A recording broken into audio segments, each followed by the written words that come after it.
मनसा तिथि प्रशासनिक महकमा, मेरे दाएं बाएं उपस्थित सभी कर्मचारीगण,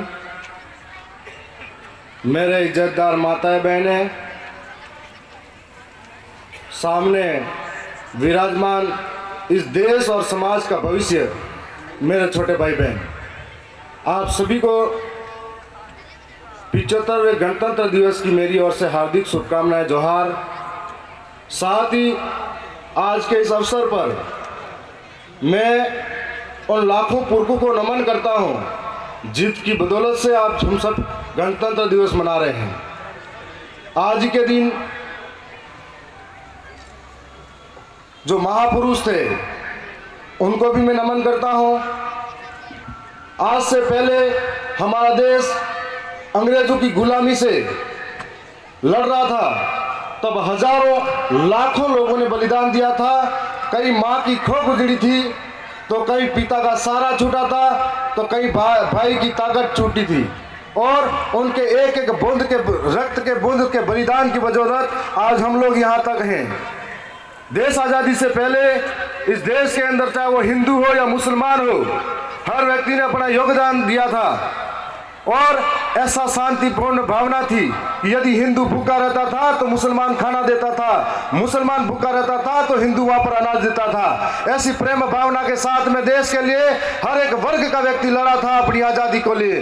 और देश आज़ादी के बाद में देश को चलाने के लिए संविधान की जरूरत थी, तो देश का संविधान रचयिता बाबा साहब अम्बेडकर, जो ऐसे व्यक्ति थे जिनको एक वक्त मटके का पानी छूने का अधिकार नहीं था, और आने वाले समय में 2 साल 11 महीने 18 दिन के भीतर पूरे विश्व को एक संविधान, लिखित संविधान दिया, इतना बड़ा संविधान दिया। मैं उनको नमन करता हूं। साथ ही आदिवासियों के लिए अपने अधिकारों को लेकर लड़ने वाले जयपाल मुंडा, जिन्होंने आदिवासियों के अधिकारों के लिए अपने सदन में मांग रखी और उनको अधिकार दिलाया, इसके लिए मैं उनको नमन करता हूं। आज के दिन रॉबिन हुड के नाम से जाने जाने वाले टंट्या मामा भील, जिनका इतिहास में बहुत बड़ा नाम दर्ज है, शायद इतिहास के पन्नों में गुम हो चुका है, लेकिन हम लोग इनको याद दिलाना चाहते हैं कि टंट्या मामा भील को रॉबिन हुड का दर्जा दिया था। अंग्रेजों के गुलामी से लड़ते रहे, कई अफसरों के साथ में भिड़ते रहे, और वो उनको चोर और लुटेरा कहा जाता था, लेकिन वो सरकारी दफ्तर में, अंग्रेजों के दफ्तर में चोरी और लूटपाट करते थे और गरीबों में हमेशा दान दिया करते थे। उसकी बदौलत आज उनको भी याद करना चाहूँगा। साथ ही मैं कहना चाहूँगा कि देश के अंदर देश एक तरफ उन्नति कर रहा है, चांद पर पहुँच गया है, दूसरी ओर देश का एक तबका ऐसा भी है जो आज भी अपने अस्तित्व और मूलभूत सुविधाओं के लिए लड़ रहा है। देश के अंदर गरीबी, बेरोजगारी, भूखमरी और भ्रष्टाचारी ये बहुत बड़ा विकराल रूप ले रही है। आज देश के अंदर बहुत सारे नौजवान पलायन करते हैं, इधर से उधर नौकरी के लिए भटक रहे हैं। भ्रष्टाचार नस नस में बढ़ चुका है और महंगाई डायन की तरफ खा रही है हमारे समाज को। इस ओर ध्यान जाना चाहिए। आने वाले समय में महंगाई, भ्रष्टाचार, इन सब के ऊपर काम करना होगा। देश को तरक्की लानी है तो युवाओं के हाथ में रोजगार प्रदान करना पड़ेगा, और युवा कौशल सीखेगा, युवा ताकत बनकर आगे ऊपर के आएंगे।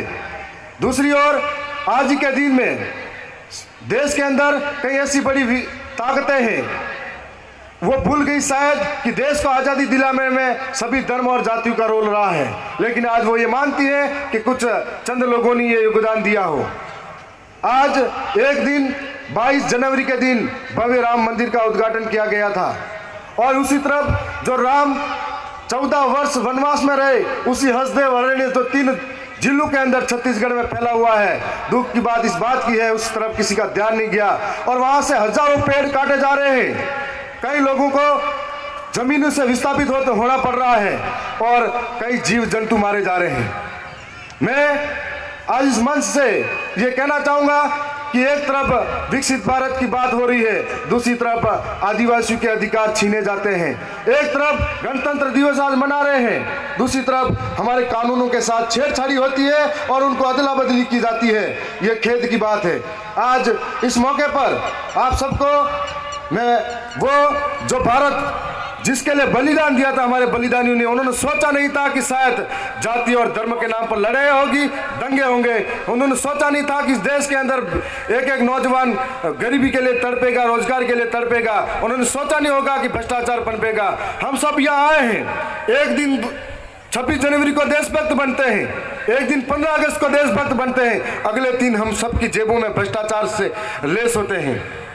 एक दिन हम सब देशभक्त बनते हैं। यदि संविधान को एक दिन भी तरीके से पालना की जाए तो पूरा देश मालामाल हो सकता है। यदि एक दिन संविधान की पालना हो जाए तो सब कुछ संभव हो सकता है। आज आपके बीच में आया हूं, मैं ज्यादा कुछ कहूंगा नहीं, लेकिन उन वीरों की भावना को हमें याद रखना चाहिए। उनके दिए हुए मार्गदर्शन तक उन्होंने जो सपना देखा इस देश के लिए, उस सपने को साकार करने के लिए हम सबको लड़ना पड़ेगा, हम सबको ईमानदार बनना पड़ेगा। आने वाले समय में इस समाज व देश को नई ऊंचाई पर ले जाए, यह सोच हम सब में सोचना पड़ेगा। मैं इतना ही कहूंगा कि इस मौके पर सभी क्षेत्रवासी को पुनः मैं बधाई देना चाहता हूं। आप सभी के बीच में बहुत बहुत धन्यवाद। जय जोहार।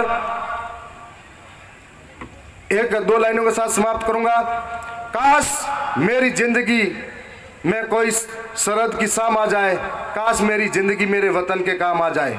न खौफ है मौत का, न आरजू है जन्नत की, मगर जब कभी जिक्र हो शहीदों का, काश मेरा भी नाम आ जाए, काश मेरा भी नाम आ जाए। धन्यवाद। जोहार।